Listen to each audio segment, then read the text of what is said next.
She paused, scanning the crowd. They invited me as a joke. I stayed as a revolution. Gasps of recognition and proud nods rippled through the audience.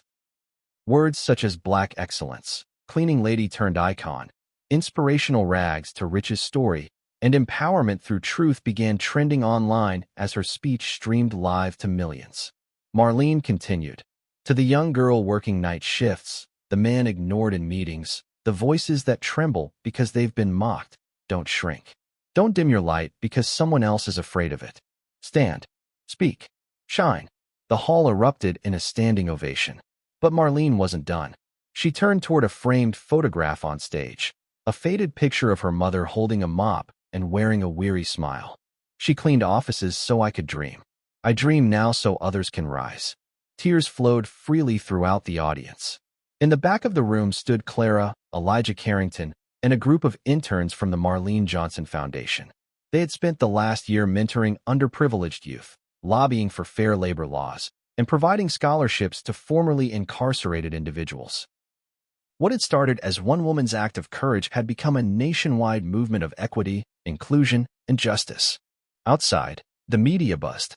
From cleaning lady to cultural icon, Billionaire's joke becomes nation's triumph. Hashtag We Are Marlene, the hashtag that changed America. Even Arthur Langston, now facing multiple investigations and social exile, watched the speech from a TV in his penthouse prison. Alone. Forgotten. He scoffed, turned off the screen, and poured himself a drink. But no matter how many glasses he raised, he could never toast to what Marlene had built, because he never believed she could. As the event concluded, Clara approached Marlene with a surprise. She handed her a small velvet box.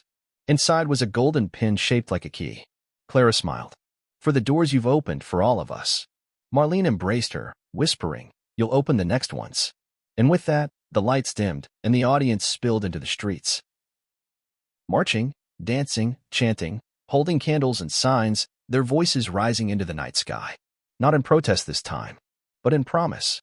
A promise to keep building, to keep speaking, to never again let dignity be determined by job titles, wealth, or silence. From injustice to impact, from invisibility to immortality, Marlene Johnson's story reminds us that truth, when spoken with courage, can change the course of history. What started as a cruel joke became the cornerstone of a revolution. And here at Zyman Stories, we don't just tell tales, we honor legacies. Subscribe now for more stories that awaken, inspire, and empower.